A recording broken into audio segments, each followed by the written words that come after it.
Welcome to the Cambridge Neuroscience Interdisciplinary Seminar Series. This series features current work from across the schools and departments of the University of Cambridge, reflecting the pioneering work and diverse interests of members of Cambridge Neuroscience. Cambridge Neuroscience is currently going through quite a detailed consultation process to develop 6 new themes for the research we do here. Each of the next 12 talks will come from one of the 6 new themes, 2 from each. For more info on the themes and the talks covered in this series, please follow the links below and follow us on Twitter at CamNeuro. So, good afternoon, everybody. It gives me great pleasure to welcome Dr. Duncan Astle to speak with us today. Duncan is a program lead at the MRC Cognition and Brain Sciences unit here at the University of Cambridge, where he leads his group. And other than that, I'm not going to do any introductions. I'm just going to let him speak for himself. So over to you, Duncan, and thanks so much for agreeing to talk with us today. Thanks, Dervla, and thank you for having me. Thanks everyone for coming. I'm just going to move you to one side. There we go. I can see my own slides now. So I tried to pitch this talk as sort of something in it for everybody. So I know that it's an interdisciplinary seminar and it's an interdisciplinary audience, people from different backgrounds, but hopefully everyone will find something in this they can kind of latch onto and sink their teeth into. So before I start, I want to introduce you to some of our participants, and it's on Zoom, so it's inevitable that the video is going to be really crappy quality. But just listen to the audio is really the most important thing.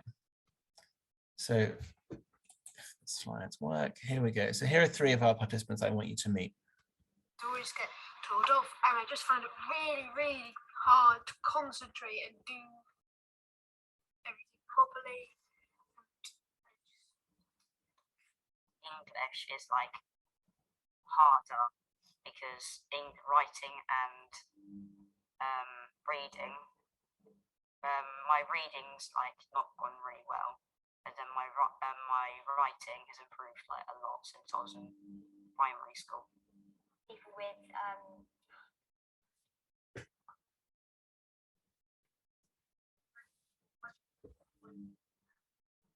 like hot words. Say it out loud. No, you get Dyslexia. Dyslexia.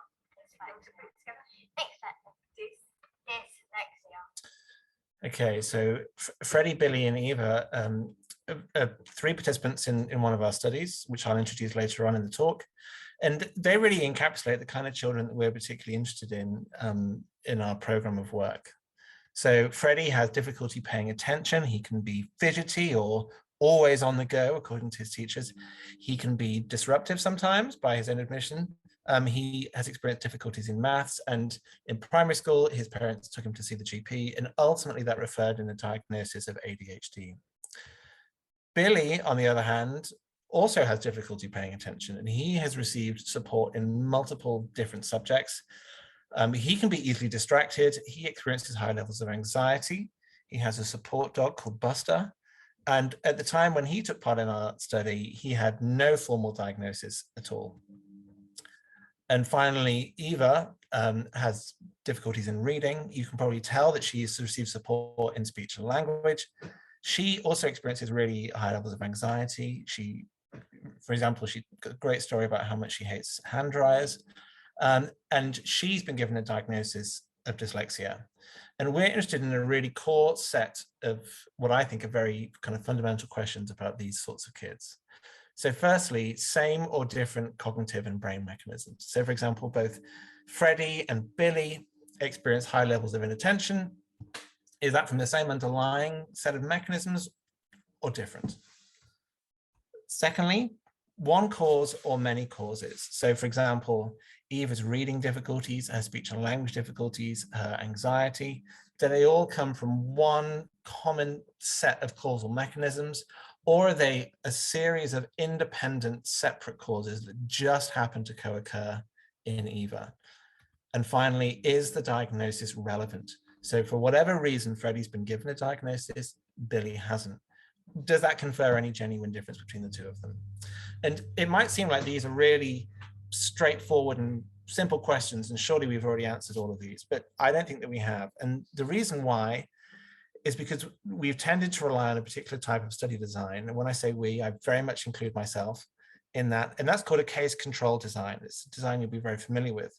And the idea of a case control design is that you screen in some way and you create yourself a kind of group of individuals, kind of pure individuals who all have a particular diagnosis of interest. And then you compare them to a set of controls. And that's a really powerful design, and much of what we know about neurodevelopment comes from that design. But I think that there are some problems with relying solely on that approach.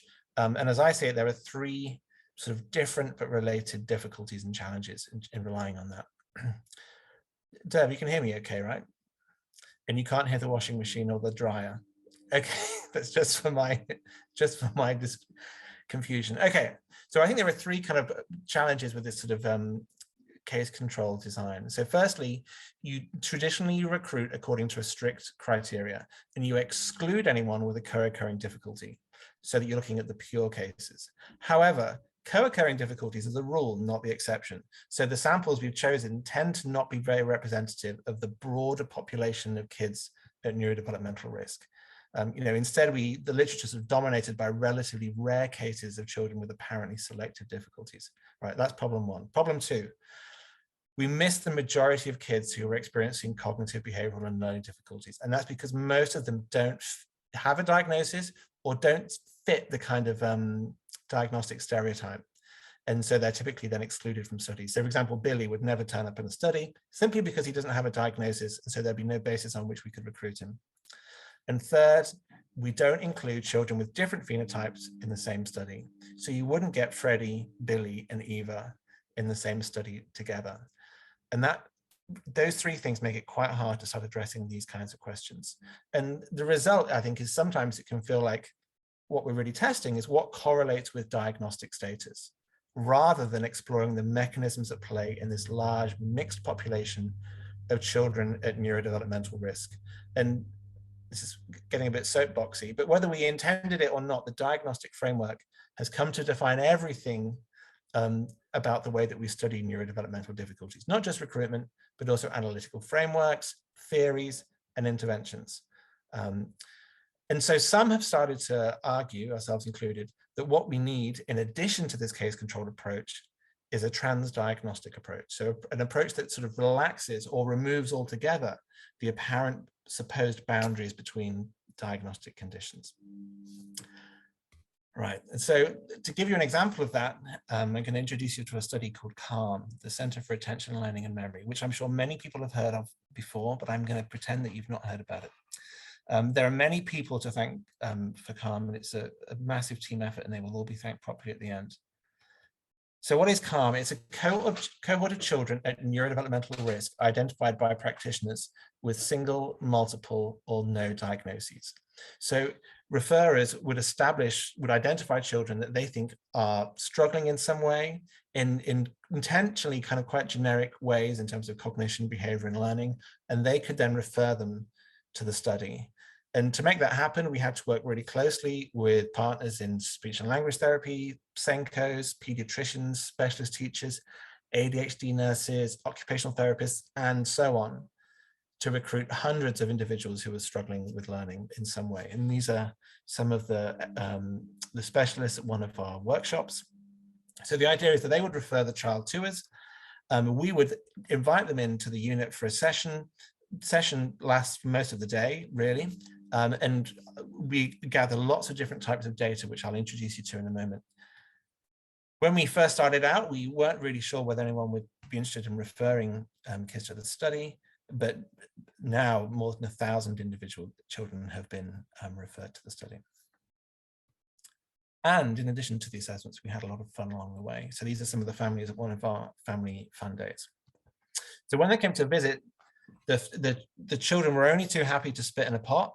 That's probably their favorite part of the day. They were also invited to go through an MRI scan. So we collect brain structure and brain function. Sort of 3 or 4 hours worth of cognitive assessments. Whilst the parents are captive, they fill out lots of behavioral questionnaires.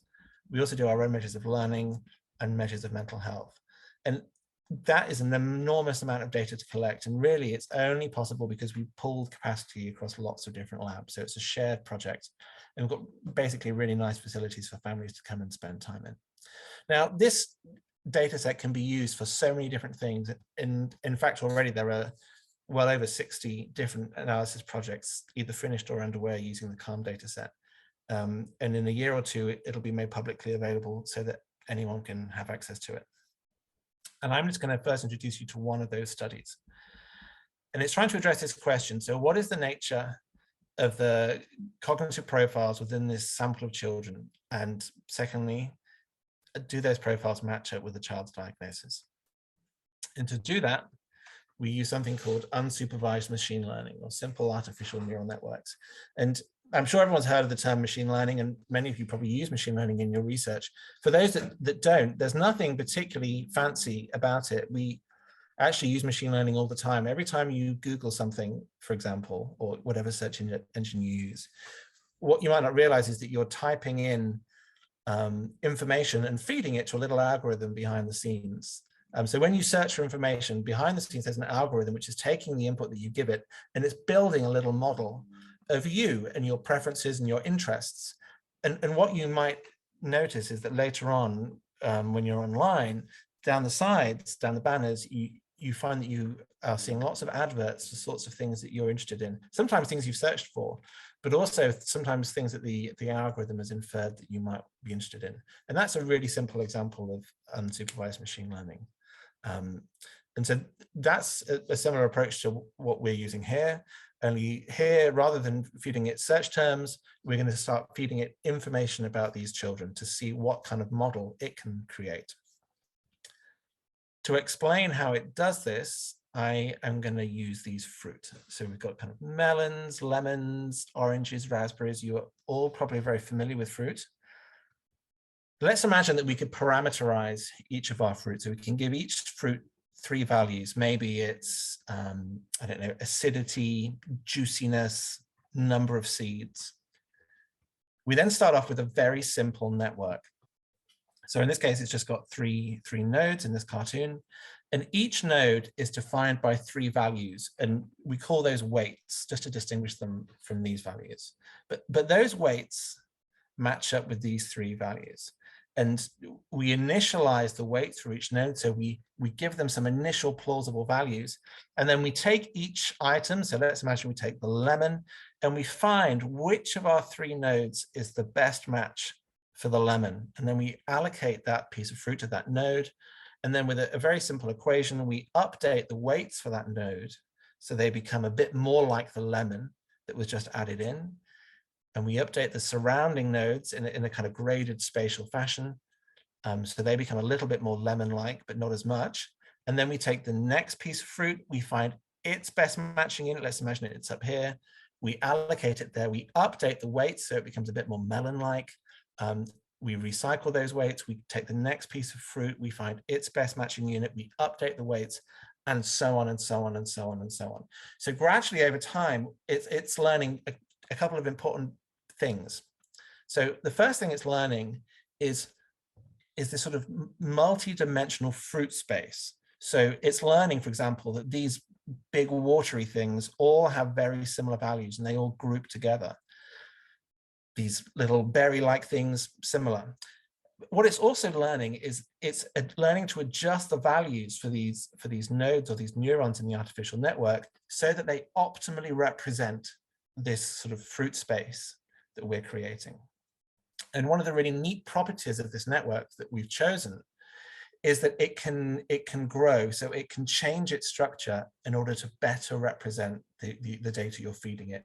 So you can see down here, it's learned that there's something that's kind of citrusy, but at the minute it can't distinguish it from the apples and pears. And so on the next run through, it grows itself an additional node.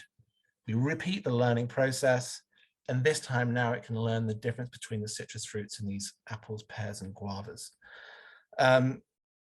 If you're really interested in the mechanics of how it grows and how it learns, then please do ask me at the end. But for now, that really explains what you need to know about it. Essentially, the network grows to kind of optimally represent the data that you're feeding it.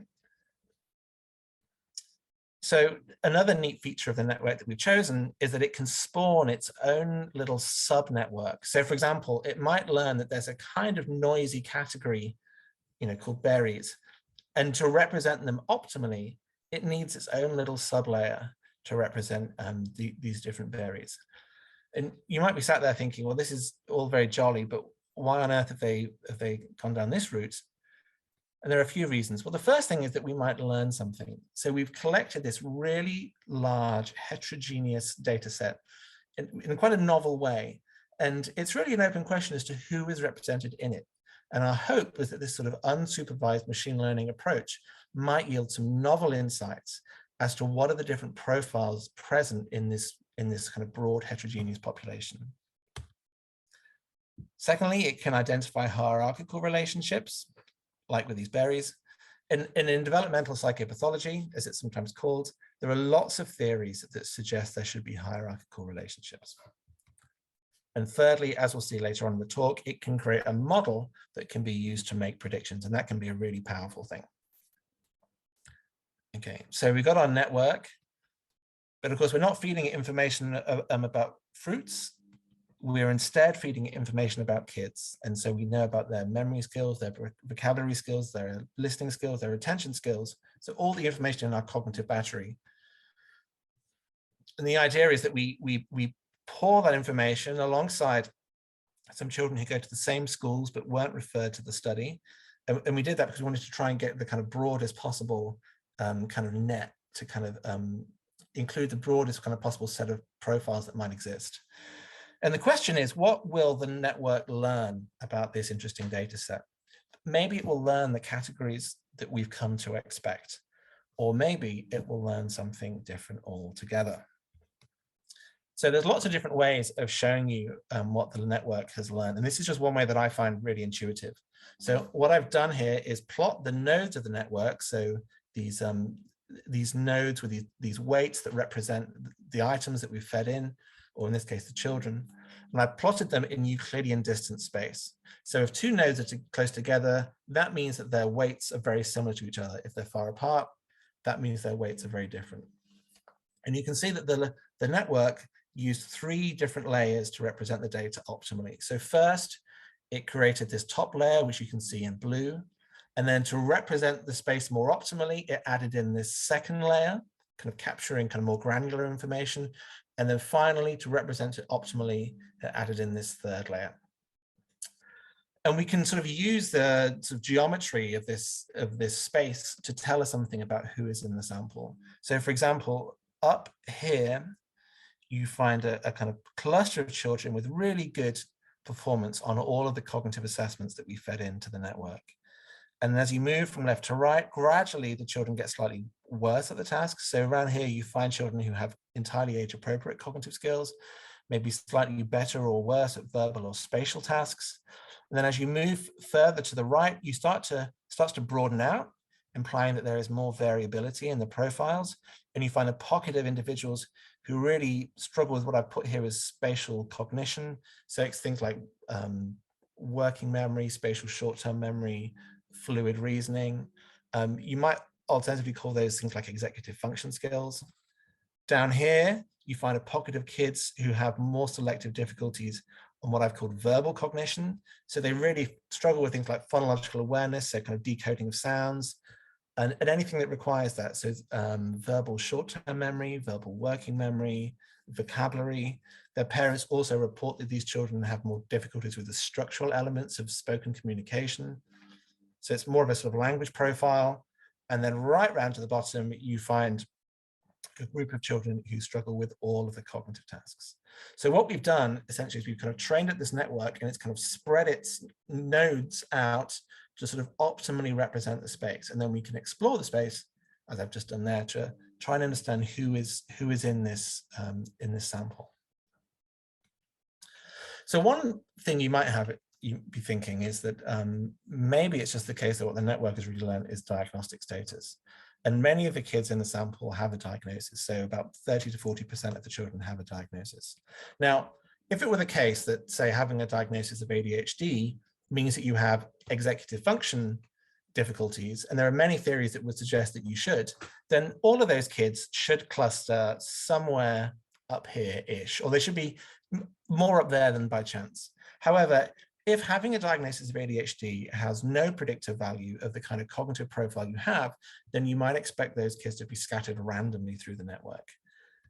And that is indeed exactly what you find in this kind of large community sample. So all of these nodes shown in blue show nodes that represent children with an ADHD diagnosis. And the same pattern is true for autism diagnoses, dyslexia diagnoses, and those who are currently seeing the speech and language therapist, which leads us to a relatively straightforward conclusion, which is simply that diagnosis itself is not a good predictor of a child's cognitive profile. And that's something that we've studied quite a lot and written about a lot for academics and for teachers. If you're interested in that idea, then ask at the end, and there's plenty more to read about that. So what does it predict, this interesting space that we've created? Well, one option is that it predicts literacy and numeracy. So we have measures of literacy and numeracy for each child that we haven't yet introduced to the machine learning process. And so what we wanted to test is whether or not we could use the network to predict a child's literacy and numeracy. And we did it using something called holdout cross-validation, which I'm sure loads of you have experienced or done yourselves. But just in case, I'm going to explain it to you now very briefly. So we used 80% of our sample, and we trained up the neural network. So our network now represents this 80% of our sample.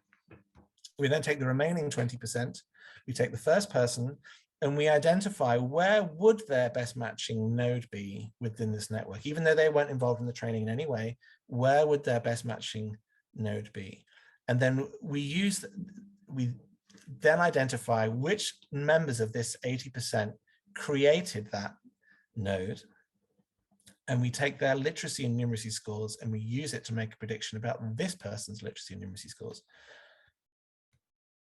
And we can see, how close are we to the real thing. And then to get an idea of how close he would be by chance, we simply chose a node at chance, use that to make the prediction, take the next person, find their best matching unit, use the people who made that node in the training process to make a prediction about this person's literacy and numeracy, see how close we are to the real thing, choose someone at chance, use that to make the prediction, and so on. And we keep going until everybody has been in the holdout sample. And at the end, what we've got is two distributions. One is the kind of prediction based on the real data. One is the prediction based upon chance or on the shuffle data. And what you basically find is that the real prediction is significantly better than the chance prediction, with a Cohen's d of about 0.5. So it's a kind of pretty chunky effect size, which basically tells us that the cognitive network makes predictions of a child's literacy and numeracy with a medium effect size. So even data that the network's never seen before, but we can nonetheless predict it. So quick summary. So a simple artificial neural network created to model the cognitive skills from this large cohort. What have I written here? Yeah, it created a model of the cognitive skills from a large cohort of children identified as struggling at school. The model does not appear to correspond to a child's formal diagnosis, i.e. the formal label does not appear to associate with cognition. The model does, however, make good predictions about children's learning skills. So that's sort of the first use of networks I'm going to tell you about, which is the idea of using networks, in this case, artificial neural networks, to try and represent heterogeneity in this large mixed transdiagnostic sample. So the next question we might wonder is, well, can you use a child's brain to predict their cognitive profile? So in addition to the cognitive data, we've also got different types of brain scan. And one type of brain scan we have is called a T1 weighted scan. So it's a kind of standard MRI scan designed to look at the cortex, or the outer 6 mil of the brain. And in particular, we looked at cortical morphology in certain areas in the brain. If you're interested in how we selected those areas, the feature selection process, then please ask me at the end, but I'm not going to cover it now. And essentially what we've now got is a way of representing each individual, not in terms of their cognitive profile, but in terms of their cortical morphology profile across these brain areas. And we can train up a neural network in just the same way as we did with the cognitive data. So what we've now got is a kind of brain structure space. And you can see that it's a very different kind of space, which is an interesting thing in itself. And so that really prompts the interesting question. So we've got these sort of two different multi-dimensional spaces, one representing cognitive profiles in the sample, one representing brain profiles in the sample. And the question we wanted to know is, could I use your location in brain space to make a good prediction about where you sit in cognitive space? Or maybe your location in brain space doesn't make a very good prediction about where you sit in cognitive space. Yeah. So does a child's location in brain space make a good prediction of their location in cognitive space? Okay, and the way we did that is using exactly the same holdout cross-validation method that I described before. Now, I'm looking at my watch and I know that I've got quite a lot to get through, so I'm going to kind of skip this bit because it's exactly the same logic that I showed you before. 80% train it up, 20% make the prediction. How good are you relative to chance? Next person, make the prediction, and you keep going until everyone has had a turn in the holdout. And the question then is are you any better than chance for having known the brain information? And the answer is that you are, but not by much. So the Cohen's d now is down to 0.15. Now, because the sample that we've got is enormous, that's still pretty significant, but it's a tiny effect size. And so that tells us basically that whether you've got a bit more or less gray matter here or there doesn't really tell you very much about a child's cognitive profile. And that kind of got us wondering, well, why is that the case? And maybe we're thinking about brain structure in the wrong way. So maybe whether you've got a bit more or less gray matter here or there isn't really important. What's much more crucial is how the overall system is organized. So let's consider this map for a moment. So you've all seen London Tube, and let's say one day you want to go to Russell Square. Now, for example, let's say that something like Caledonian Road is closed. You're probably not even going to notice. And that's because Caledonian Road is a peripheral station that has little bearing on your route. However, if King's Cross St Pancras is closed, then that could have a catastrophic impact on your route. And that's because King's Cross St Pancras is a hub station. And there are various hubs in this network. And when they go down, you really know about it. And it turns out that all sorts of different networks have this particularly kind of characteristic organization of some areas that act like hubs, like King's Cross, and other areas that are more peripheral. The same is true for social networks and for brain networks. So in addition to the T1 weighted scan, we also collected DTI data, so diffusion tensor imaging data, which uses the diffusion of water molecules to essentially identify kind of fiber tracks within the brain, kind of myelinated tracks. So this is a DTI image from one of our participants. It's from a 9-year-old boy. And the idea is that we can infer which areas are connected to which areas by tracing the connectivity in terms of these pathways. And we can use that to create a model of the brain, otherwise known as a connectome. And just like the tube network, in our sample, the connectomes have hubs. So these areas that are colored in orange here are particularly well-connected areas of the connectome, or the hub regions. And so there are many ways that I can show you that the way that these connectomes are organized is predictive of a child's cognitive ability. But I'm just going to show you one way because it's the most straightforward. So we reasoned that maybe these hubs are playing a particularly important role in children's cognitive skills. So what we did was calculate the overall efficiency of each child's connectome. And then we did what's called a simulated attack, where we would remove or downweight the hubs in the brain. And after each removal, after each kind of hub knockdown, we would recalculate the efficiency of the network. And when you do this, you get very much what you'd expect, which is that as you take the hubs out, the overall efficiency of the system drops. But you can see that it fans out according to these different groupings. And these different groupings correspond to these different cognitive profile groups that I showed you right at the start. So children, for example, I've done the colors the wrong way around. That's annoying. No, I've done the right way around. Forget that. Ignore me. It's been a long day. So So children up here, we have kind of widespread good cognitive performance. Their brains are most critically organized around hubs. And we know that because as you take the hubs out, it's their efficiency which takes the biggest hit, right? And as you move from left to right, kids' brains become gradually less heavily organized around hubs. So for instance, all the way up here, the light blue, these kids have the most widespread cognitive difficulties, and their brains are the least reliant on hubs. And we know that because as you knock the hubs out, yeah, the efficiency drops, but to a much lesser extent than the other groups. And this group difference might look pretty tiny, but it's a really hefty effect size. Deborah, can you hear the washing machine now?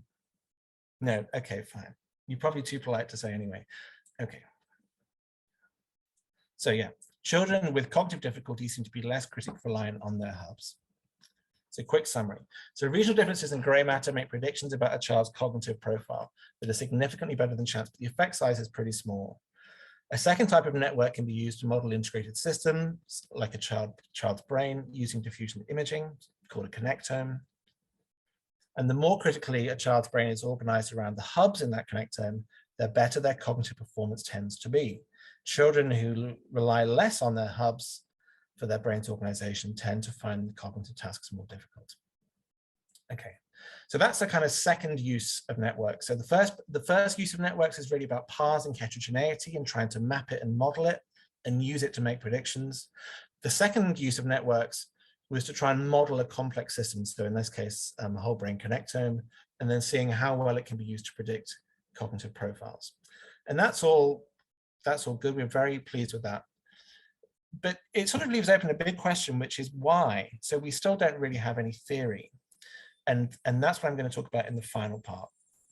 And I'm going to introduce you to another type of neural networks called a generative network. So let's imagine for a moment that we could simulate the growth of people's brain networks. But because we're doing the simulating, we get to specify the maths behind the simulation.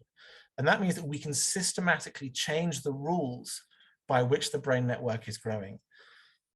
And we can then systematically test which rules are needed and produce realistic networks that really mirror real people's brains. And we can also vary carefully and systematically how those rules are calibrated to produce different brains. So say my brain or Derbler's brain or whoever's brain. And that's really what generative networks are all about. And at the heart of the generative networks I'm going to talk to you about is this simple wiring equation.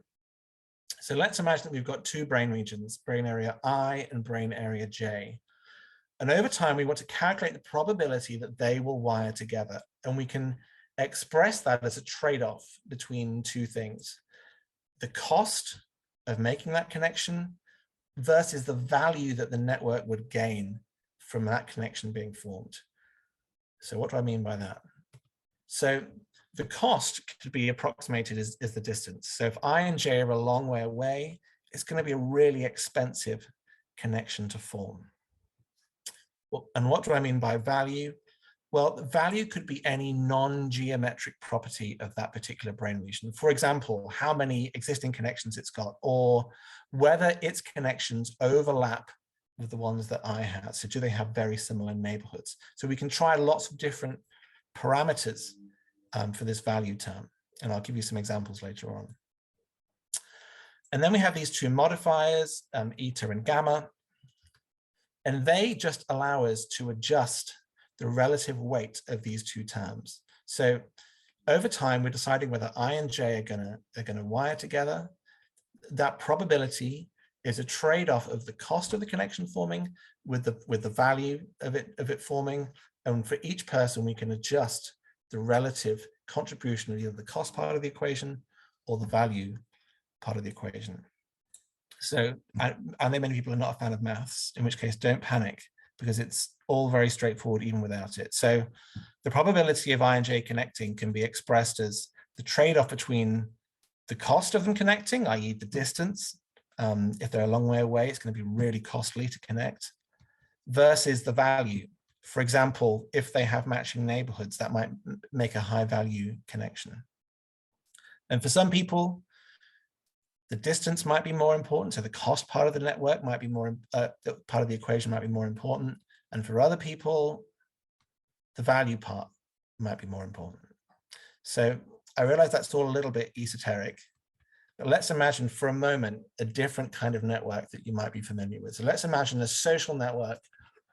And so these are individuals and they may or may not know each other. And so whether they know each other is determined by these blue lines. Okay, so anyone who's connected by a blue line is friends. And the question is where will the next connection form in the network? Right, so let's imagine that we've got a wiring diagram or wiring equation for this particular network.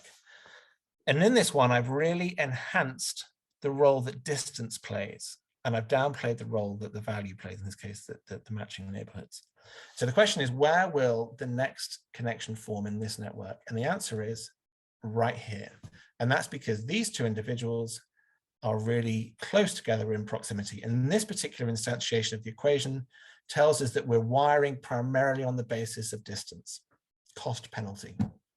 Okay, imagine the same network, but this time I've calibrated the equation slightly differently. So this time I've downweighted the role that costs play in the network, and instead I've really emphasized the role that values play.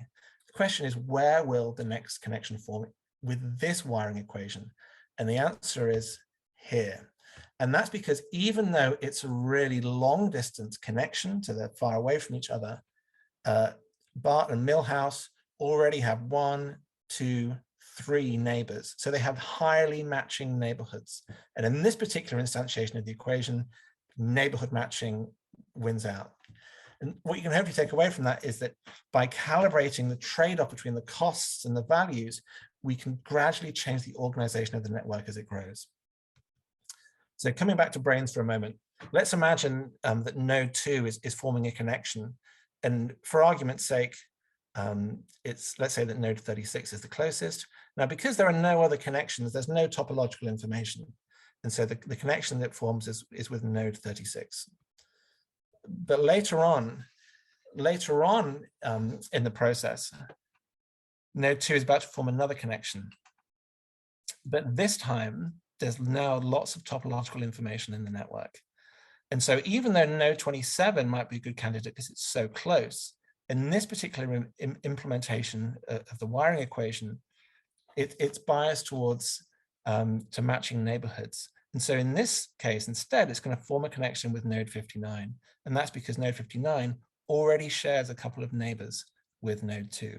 And so as a developmental person, this is really exciting because what the model is kind of capturing is that even though it's incredibly simple, what you start to get is that when the network starts to develop a bit of a topology of its own, the topology itself can start to drive the future wiring probabilities.